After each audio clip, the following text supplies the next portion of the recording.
Only a fool breaks his own heart, breaks his own heart. Good afternoon from Nikki and from me from Castle Goring. We have rather a lot to cover today, so I'm only going to have a slight preamble, which is to point out Mickey's magnificent portrait behind me, which was done by Hayley Mills Dennison. Isn't it wonderful? I am putting it there today to show everybody what a wonderful portrait Mickey has. And then it is going to hang in my bedroom with my two eldest dogs. So every time I walk in and out of my bedroom, who am I going to see aside from having Mickey beside me? I'm going to see Mickey on the wall. So without further ado, if I may, I will plunge right in. Florencia Whittier says, I heard this morning that all the major fashion houses want to dress the Duchess of Cambridge now. Lovely. What do I think? No surprise there. The fashion houses love to dress high-profile, good-looking women who wear their clothes well. Without being too boastful, I speak from personal experience. When I was younger, I had the perfect sample size figure. And all of the couturiers used to offer to lend me clothes. And I would say, no, I'm not going to borrow. I don't believe in borrowing. But at the end of the season, I would buy samples from them. For instance, I bought from Murray Arbide a £15,000 dress for, I think it was about £150. Amazing, no? Well, of course they're going to fall over themselves to dress Catherine Cambridge because she's a good-looking woman. She wears clothes beautifully. She has a great figure. And the clothes fit perfectly. That's the secret. They used to like dressing Diana as well because Diana looked great in clothes. They fell over themselves, the couturiers, some of whom I knew personally, incidentally, to avoid dressing the Duchess of York. Because, as one very unkindly said to me, she looks like a dray horse. I thought, oh gosh. You know, they didn't want Sarah York wearing their clothes, which was just as well, because she really had a bizarre taste in clothing. She's got better with time, I've got to say.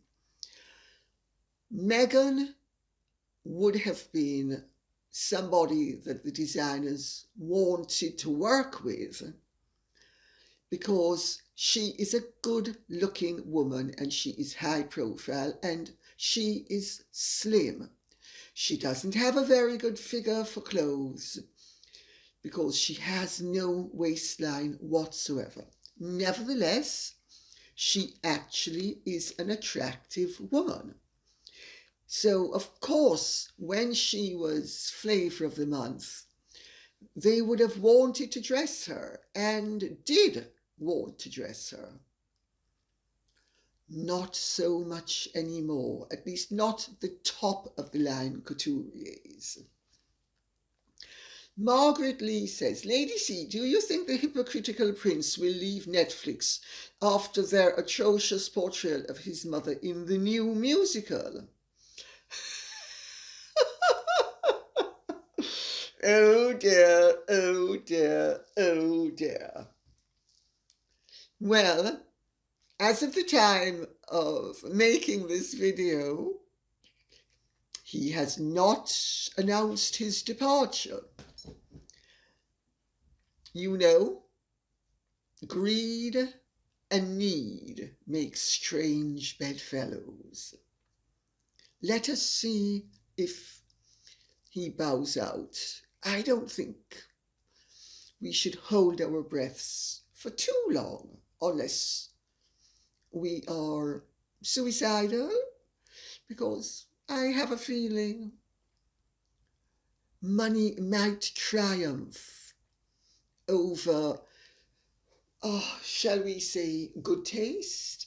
And remember, Harry has spent the last 20-something years berating the public about how dreadfully his mother was treated and how he's a guardian of her legacy and how everybody should listen to what he says, because he has the mantle of Dianadom, now of course shared with Diana Martou, otherwise known as Meghan Markle. I haven't seen the play, so I don't know. I think it's actually a musical. I haven't seen it. I have read something about it, and I hate to say, I suspect it's nearer to the truth than Diana's supporters would like to believe. But I could be wrong because I'm only going off what I have read. But she is not portrayed as being perfect, and she wasn't perfect. Will Harry take the mature decision and embrace the fact that his mother wasn't perfect? Doubtless, if filthy lucre is involved, the answer is yes.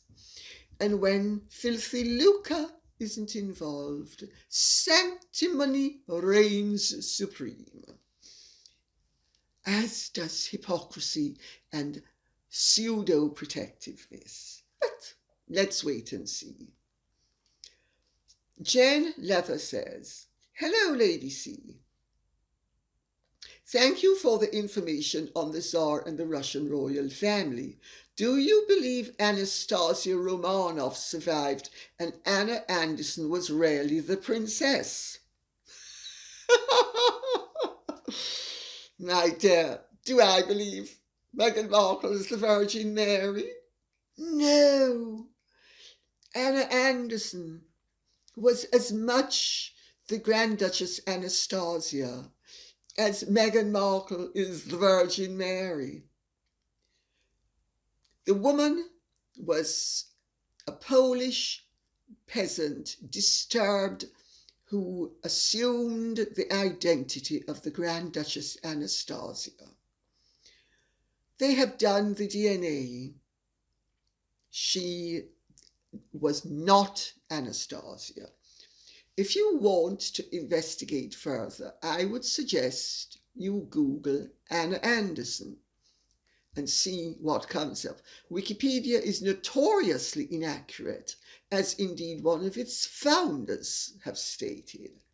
Nevertheless, you will get enough to go on to know that there is no possibility that the Grand Duchess Anastasia or the Tsarevich survived the massacre at the Ipatiev house at Ekaterinburg in July 1918. Nobody survived. Anne Christiansen says, "The complicated stuff is always fascinating. I wish you would have a complicated stuff day at least once a week." Edifying. Your books are so enjoyable. Thank you very much to all of that. But I'm not sure I'm going to do once a week. I don't think so. But maybe more often than I've been doing, if I get enough demand from you, the viewer. Your books are so enjoyable. Will you ever write one about the Romanoffs? Doubtful to answer the question before continuing with yours. or perhaps recommend to us a good read of their history. Caveat, must be interesting as you make it for us. Oh, yes, there is a good book on the Romanovs. I think, if I remember correctly, it is called The Romanovs, and it is by Simon Sebag Montefiore. You can get it on Amazon. It's a very good book. I have one slight criticism of it. Simon is Jewish, and I think he belabors the anti-Semitism a little bit too much. But putting that aside, it's a fabulous book. It's well researched. It's well written. I can't sing its praises highly enough in terms of interesting, potted history of the dynasty. I think at times he is rather prone to be a bit sensational, but that's to the good in so far as keeping your interest up is concerned. James DuPont says, "Dear Lady C, please do not feel as though you need to abbreviate royal history for us viewers to digest it. Thank you. I was looking forward to your take on the so-called royal wedding in Russia. Imagine all the months I would require to read through all the dreadfully dull biographies in order to understand the history and drama that you can relay in an hour." It was 28 minutes, Mr. DuPont. I hope it didn't feel like an hour, says I being naughty. I wish you would do an entire broadcast on the lines of the Romanov family. I would like to know why you think both the Orthodox Church and the Putin regime have embraced Maria and her blithe claims to legitimacy. Can you tell us more about the branch of the Russian family you think does have a right to the throne? The newspapers say Prince George is related to every royal house in Europe. You spend plenty of time on the Harkles. Please continue to educate and entertain us with stories about the real royals as well. Thank you very much for the question. Thank you very much for the kind comments. To take it bit by bit, Maria Vladimirovna is an ace operator. She sells herself and has sold herself to both the church and to the Russian state in a way that none of the others have done. That doesn't mean that the others do not also receive acknowledgement. There is also a school of thought that it is ill-advised to sell yourself to a Republican state when you are hoping to have a restoration of the monarchy. I would have thought if there's going to be a restoration of the monarchy in Russia, we're going to have the Putin dynasty. I don't see us having the Romanov dynasty. Nor, it has to be said, do most of the other Romanovs that I know of. Nor really does Maria Vladimirovna and her son George. But for what it's worth, all of the Romanovs have very correct, and one could almost say cordial, relations with the new Russian regime. They didn't obviously under communism, but post-communism, Russia has embraced its history.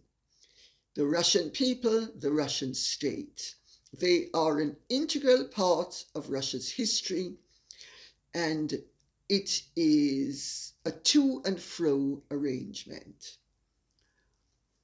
Insofar as the members of the family whom I would consider to be the legitimate, as opposed to the, shall we say, claimed version. If you'd like, I can do a whole episode on the Romanovs, because it's really rather more complicated than a potted version of 10 minutes. Really, it's not going to do justice to it. But for what it's worth, I would hesitate to say that Maria Vladimirovna in a 12-horse race would come anything but 13th. So hopefully that gets my point across. And if you want me to go into greater depth, I am prepared to do so, but not now. Kathleen Stoner says, it is being said Melania Trump is the granddaughter of Anastasia Romanoff. Well, we already know that certain people say that pigs fly. Nix, get the phone. Let's make the reservation.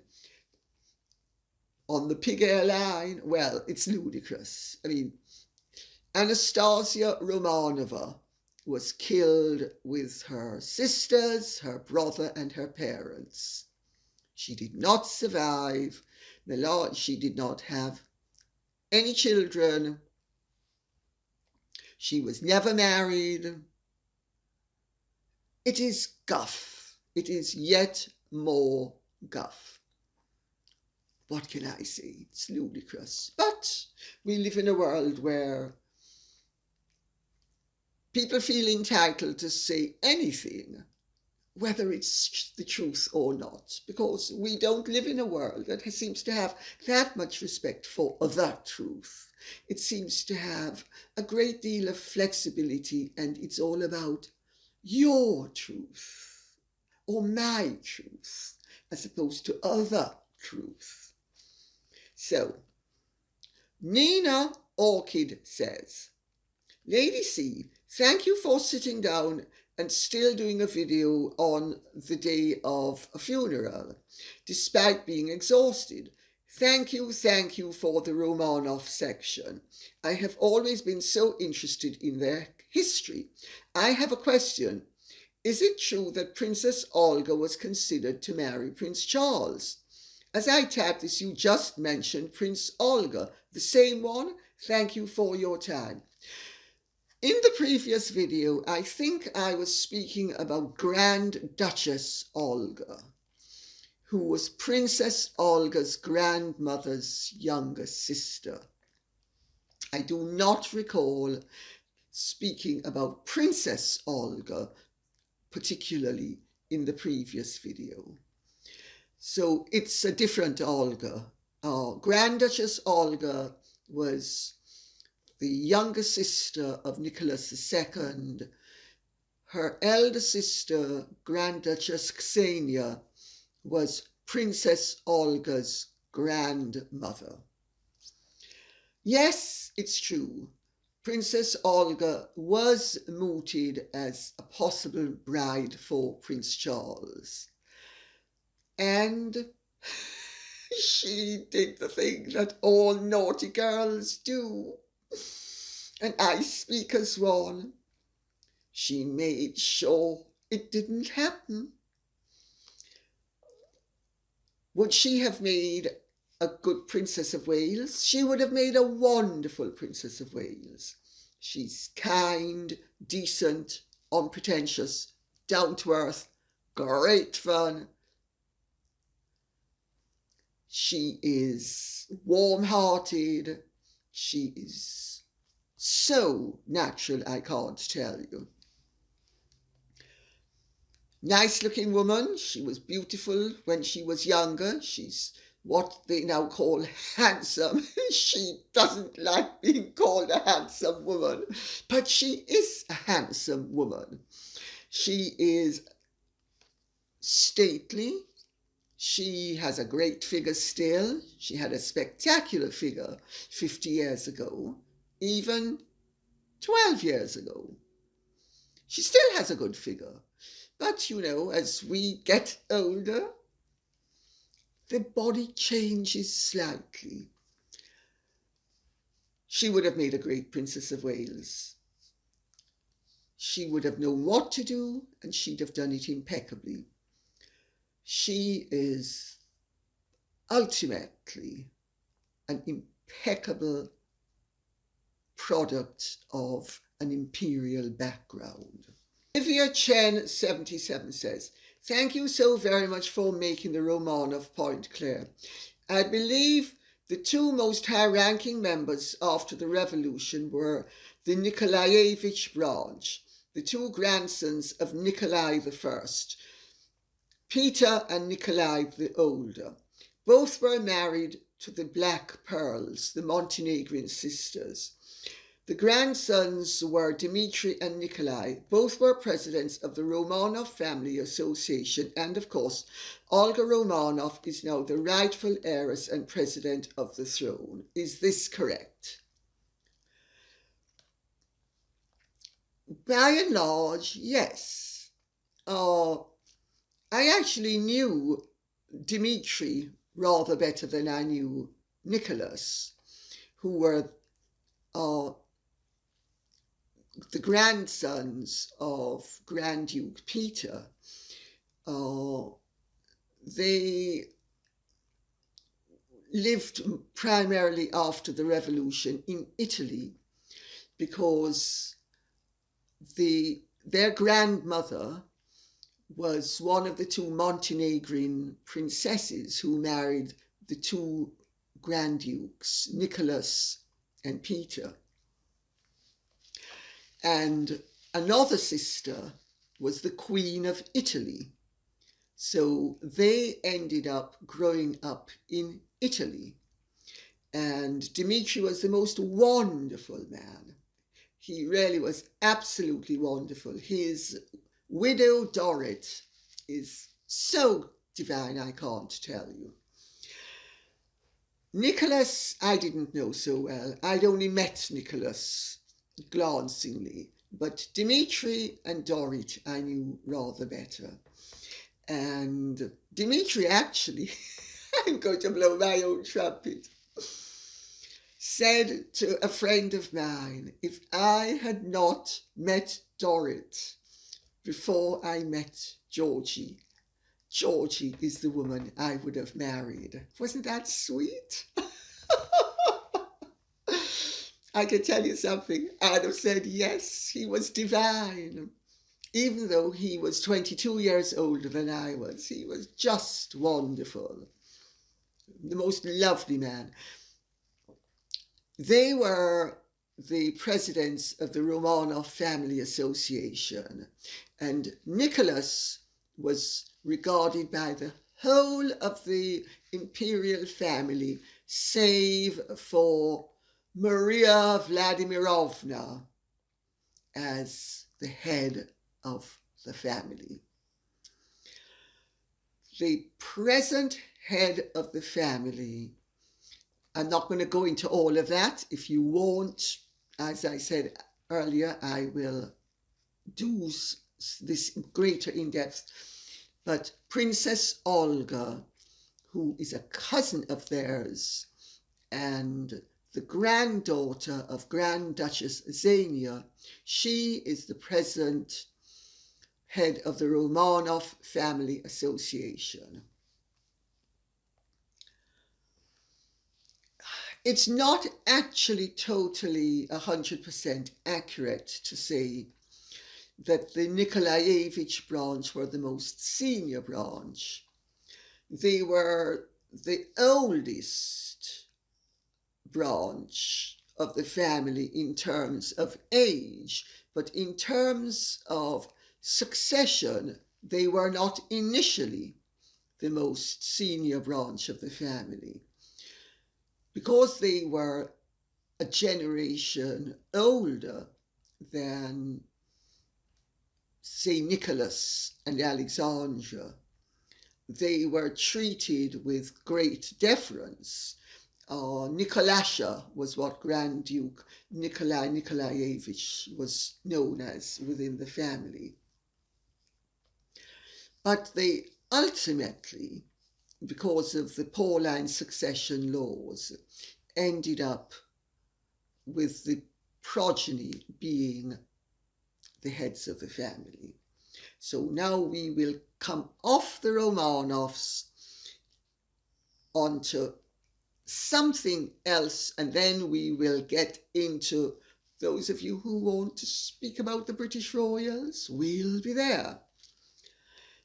Orion Star says, hello, Lady C. What do you think of the Mexican Hohenlohe-Langenburg family member? In some cases, some new generation family members get more ridiculous than previous ones. I'm sure that's true, but it's definitely not true in the case of the Hohenlohe-Langenburg family.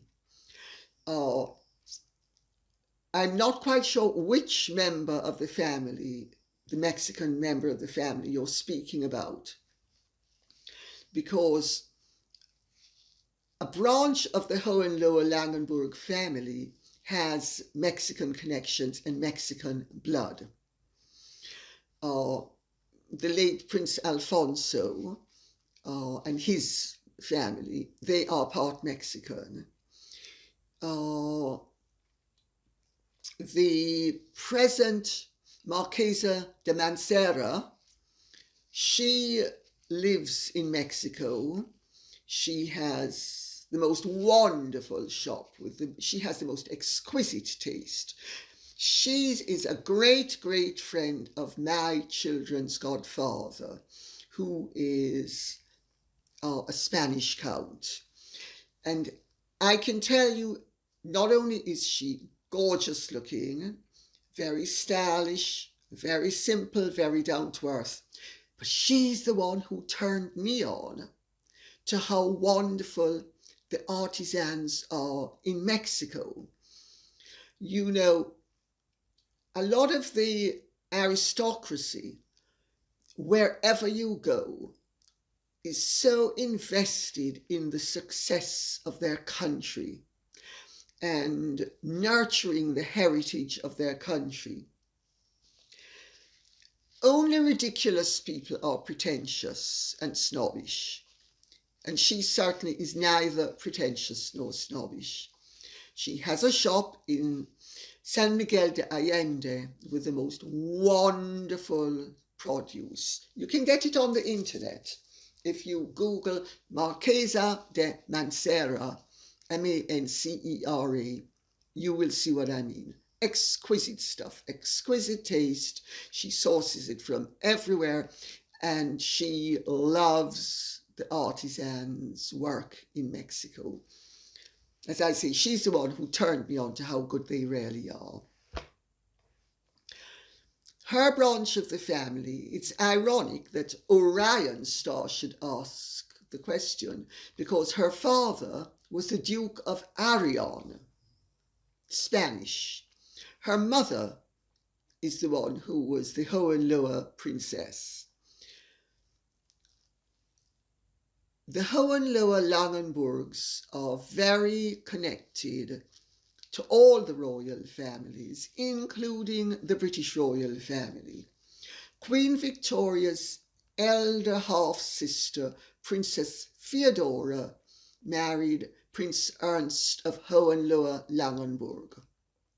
So all of them are related to the British royal family through Queen Victoria's mother, who was Princess Victoria of Saxe-Coburg-Saalfeld. Later on, the Duchess of Kent. And before that, with her first marriage, the Princess of Leiningen. There is another connection between the Hohenlohe-Langenburg family and the royal family that is connected to the British, because Princess Margarita of Hohenlohe-Langenburg was actually Princess Gottfried of Hohenlohe-Langenburg, who was Prince Philip's sister, Princess Margarita of Greece and Denmark. Notice the Denmark. They are connected to all the royal families of Europe. The Spanish branch is also connected to all of the most elevated aristocrats in Spain. One of them is married to, or was married to, one of the Medinacelles. The late Duchess of Medinaceli was one of the richest women in Spain. And so they are impeccably connected, and they are anything but ridiculous. Let me put it that way. Another question. Lady C, I have a friend who has been going through a rough time and is now a bit happier because he has been talking to a man online who claims to be a Polish prince. He has always been fascinated by castles, but it sounds like catfishing to me. Poland no longer has a monarchy. Do you have any insight about this? Well, I'm not quite sure what catfishing is, but I suspect I've got there without knowing really what it is. Poland, even when it was a republic at the end of the First World War, acknowledged its nobility. All Polish princes, all Polish counts, and the few Polish barons that there are generally acknowledged as being genuine. Depending on the name of the person, I could tell you in 2 shoots whether they are genuine or not. But just because they're members of a state that's now a republic doesn't mean they're not princes. They still are princes. They're just princes in a republic.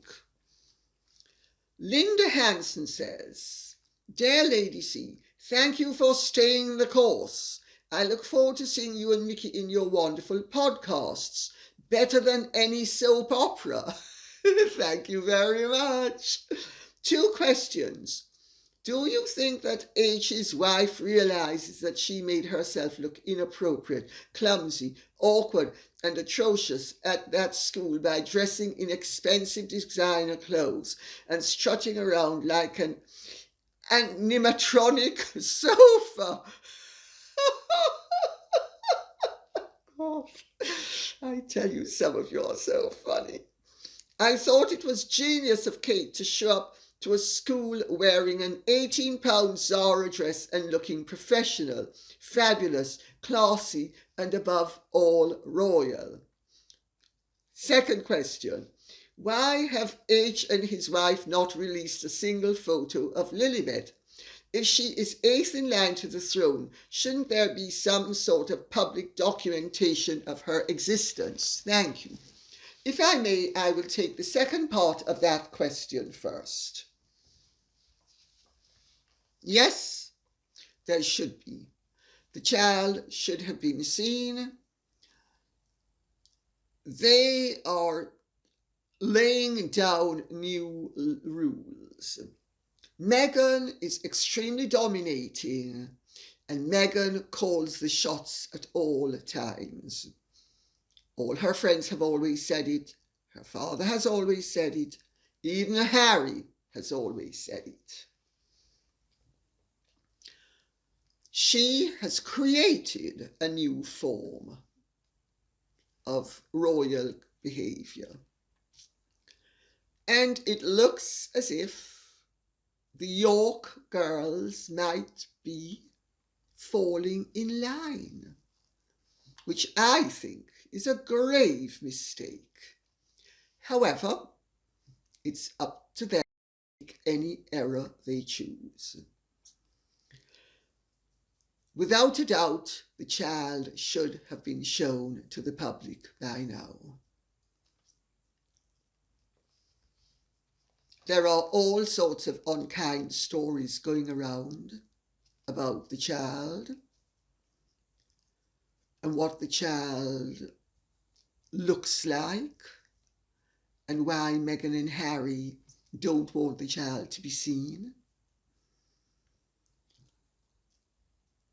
creating a mystery, creating speculation, ratcheting up what they regard as public interest, using the child in an unsavory way to keep their brand topical. Did I think it was inappropriate?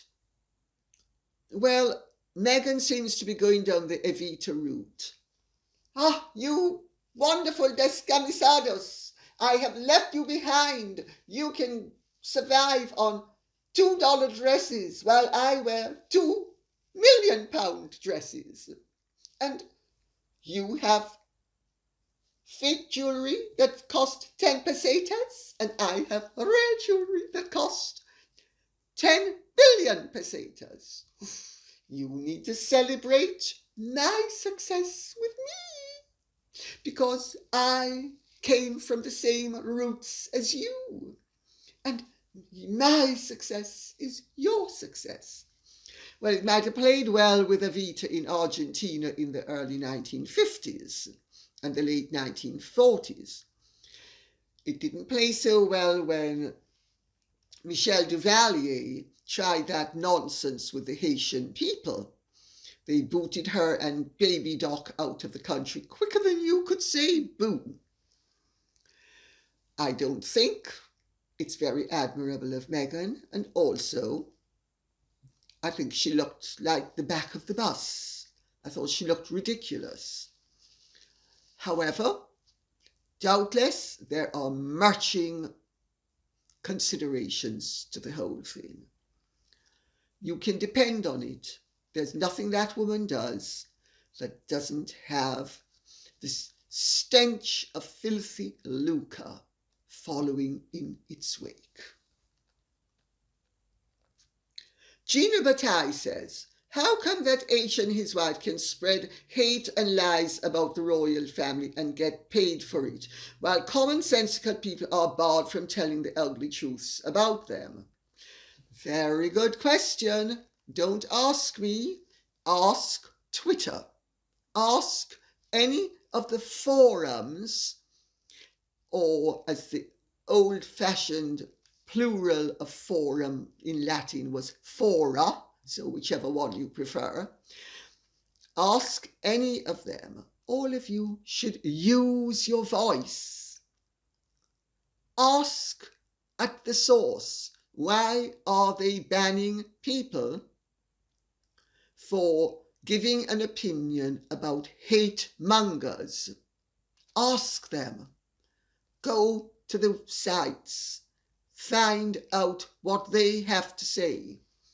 Harry and Meghan have mobilized their troops in the battle of who has the right to speak the truth and who has the right to have a lie prevail.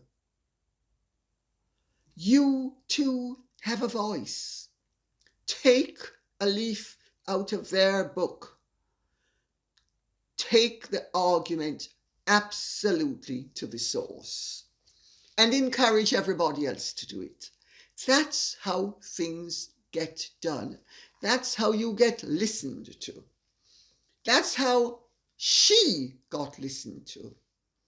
She's an operator, and she's learnt from a very early age that if you and make yourself heard, you might actually make a difference. You too can make a difference. Anne Hayward says, thank you, Lady C. I was wondering Is it not about time that we, the residents of the UK, got a say in the so-called BBC? That, for Americans, is the British Broadcasting Corporation. It is the state national television. I don't watch it anymore as I hate the woke bias. I have heard a lot of people saying they are no longer paying the TV license fee, which I find a very unfair tax. Do you think this is valuable? Well, Nadine Dorries, the new Culture Secretary, has told the BBC it needs to change, and it needs to really change. And it can't continue with its flagrant abuses the way it has been doing for decades now. And that it needs to represent the entire United Kingdom, not just the branch of the United Kingdom that it wishes to sponsor, and really sponsor is the word.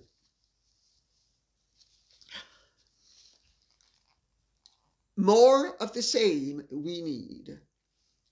I personally think the BBC should be defunded. I pay my BBC licence because I might need to look at it. I practically never look at it. I mean, I can't tell you the last time I turned on the television and looked at anything from the BBC. But I still need access to it. I would not encourage people to break the law, but if you do not wish to buy your license and pay for it, don't. It limits your choice as to what you can look at, and that's your right. I would also, again, encourage people to write in to the regulators and make your opinions known. We live in a world where the elected officials listen if they are spoken to, but you need to speak.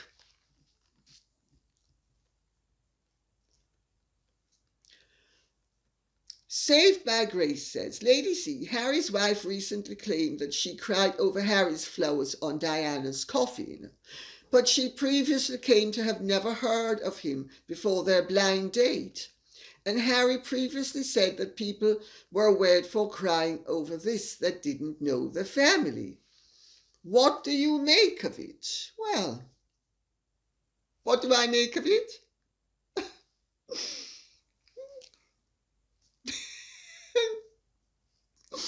Grief-stricken on Harry and Meghan's behalf, because Harry understands what big heart Meghan has, and how, even though she'd never heard of him, she cried over his drama, the wreath on the coffin. She cried over it. It was so moving. I don't know who she thought it was from, if it wasn't from him and his brother William. But of course, she talks out of both sides of her mouth at the same time. No wonder drivel falls out of the centre of it. As for Harry, contempt for all of those who were grief-stricken on behalf of his and his brother's loss of their mother. But no contempt for dear Megsy baby, because it shows what a big heart she has. And I don't think either of them realised in 1997 that Diana hadn't really died. She'd only vacated the space to go to Celebrity Island, and then she paddled back ashore via Hollywood under the guise of Meghan Markle.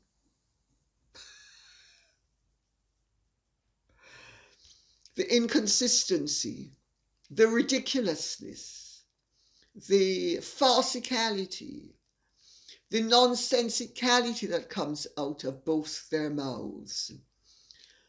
It is all emotion speak with no reference to reality. It is all, I'm in the mood for this. This is going to play well with that. I'm going to say this. Ooh, pink is green. Green is pink. Today's Wednesday. No, it's not. It's Thursday. No, it's not. It's any day I want to make it. So, who are you to argue with me? And don't dare pick up my inconsistencies, because I'm eternally truthful. Yeah, like bars of soap. It seems Mickey's manners are impeccable. Maybe she can teach Meghan how to conduct herself in public and act with dignity. Mickey, my dear, would not condescend. Mickey knows when she sees a real witch that she should walk away, and she should not grace that witch with her female dog presence, because she doesn't want to be confused with that category of witch beginning with a B. Endless possibilities. Lady C, did you hear that Me Again and Has-Been are in trouble by a charity on their website? Apparently someone donated a substantial amount of money to a charity on their website, and Me Again and Has-Been have not paid the charity the donation as yet. What do you think? I would prefer not to get involved in that sort of discussion and that sort of claim. It can be defamatory, and therefore I would prefer not to get involved with it. All I will say is, anybody who donates to a charity a sum of money when there is a possibility that only the tiniest portion is going to go to the cause deserves to have 90% or 95% of it clatter into the pockets of the needy and the greedy. I would also say that anybody who is naive enough needs to educate him or herself, and anybody who is dumb enough to give their heartfelt stories to an organization like Archewell, notwithstanding the fact that they are surrendering all rights, no compensation, involving themselves in all sorts of obligations without any recompense, need to understand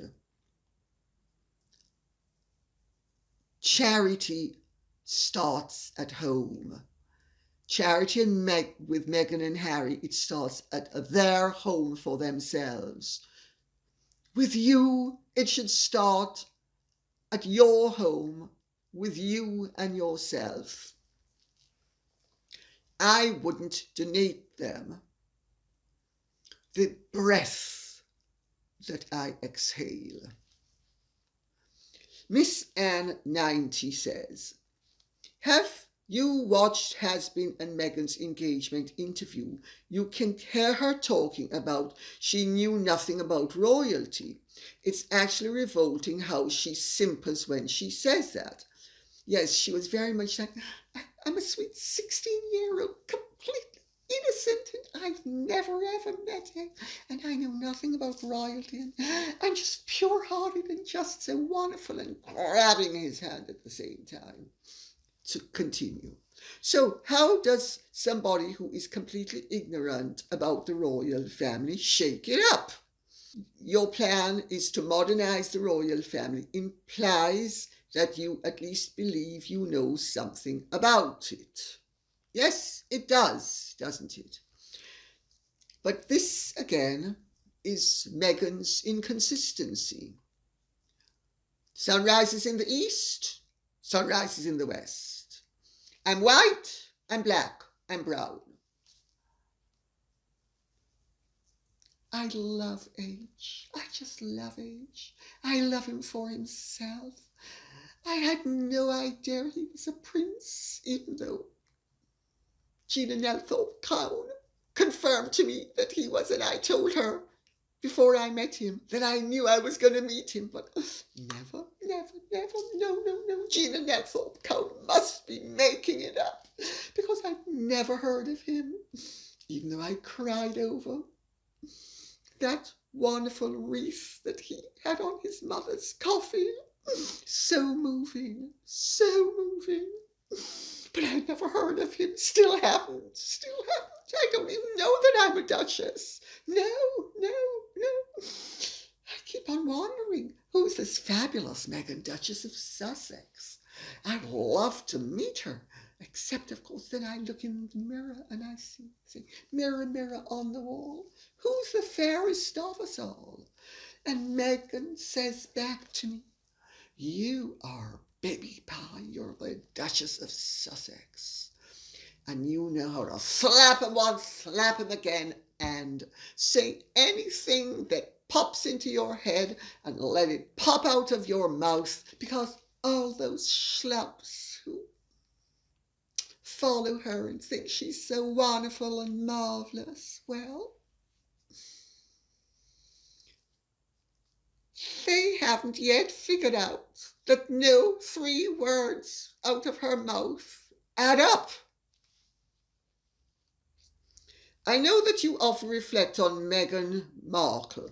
I may have missed your views on her first royal visit, when she was on an official royal visit. As a new member of the royal family, the first visit was to Dublin. There is, in my view, no possibility that both former royals were not big bloc capitals, given significant and extensive briefs regarding Ireland, the Republic and the North, and the then extremely political abortion referendum. Yet she chose to make a comment on her very first royal trip. Surely she knew that this would cause havoc at this time in that place. An Irish government minister took the fall for this comment. She was protected from her surely not ignorant, as in ignorant of the full potential fallout comment. When it took many decades to organise a hugely welcome and successful visit from Queen Elizabeth II and the Duke of Edinburgh to the southern part of Ireland, I wonder why she chose to cause diplomatic turmoil with her words. Her being Meghan, of course. I am intrigued to know your view on this, as it has been, I think, completely ignored. To be clear, of all the places on earth for Rachel, Meghan Markle, Engleson, Mountbatten, Windsor to make a political comment, Ireland was the worst. Ireland, North and South, have an exceptionally complicated relationship. She made it more difficult, and she was fortunate that the diplomats did what they did. During the Miss Winfrey interview, when she stated she was not protected, it's shown to be a complete lie by this incident. Surely, if she was not helped by diplomats from both governments, it would not be something that could be in more memories than mine. Before I end this, I stand in awe of your genealogical knowledge. I hope that you have this knowledge written. No, I'm afraid most of my knowledge is in my head. Sorry. Fabulous question, fabulous observation. I'd never addressed it before. Meghan Markle, if you haven't figured it out yet, is a troublemaker. Meghan Markle wades in to cause trouble. She feels entitled like a bull in a china shop, to topple over everything that's breakable, and let's see where the chips fall. Chips being all the broken pieces of China.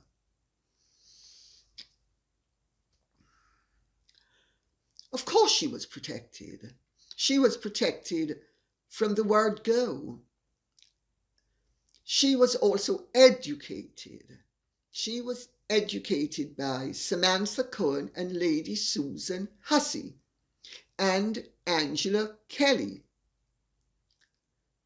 She was not abandoned the way she'd like people to believe she was abandoned. She damn well knew how sensitive and delicate Northern Ireland was and Southern Ireland. And if she didn't know it, she has no place occupying the position she does. But there's no doubt that she knew, and she did it. She waded in because she is arrogant, impertinent, uppity, full of herself, condescending, and feels entitled to do exactly as she pleases. She lays down the boundaries. No one else does. She has almost, if not entirely, sociopathic oppositionalism. There's a rule, she's going to bend it or break it, if she feels inclined to do so, with no respect for the consequences. And she gets off on doing it. It gives her a sense of power, of potency, of look at how great I am. I've managed to kick over that trace as well. Am I not just wonderful? And I mean, do you see? I'm pro-abortion and I'm getting involved in the debate, and you know, it's our place, H, to change the world, to shake up the royal family, to new role. You know, I never knew anything about the royal family, but I'm going to change it all. I'm going to change what I didn't know, and I'm going to go wading in, fists flying, tongue wagging, feet clod hopping, causing trouble, and more trouble. She was able to get away with it as long as she remained in the royal fold, and she had the royal family and its advisors protecting her, as indeed Harry was able to get away with a lot of his nonsense as well. The reason why they're getting away with less and less of it is they stepped out from under the protection of the royal family, trashed the royal family, trashed the British people, and are hawking their ways in LA. Simple as that. Let's see how it all pans out. But it's a very good observation to have made, and thanks for having made it. And on that note, I will say thank you very much for listening. I hope this has been of some interest to you. If it has, please like, share, subscribe, press the notification bell, and please keep the questions and comments coming in. And if you would like my opinion as to the imperial family of Russia and who is who and what is what, I will be delighted to give you my opinion. Thanks and Godspeed. Bye-bye.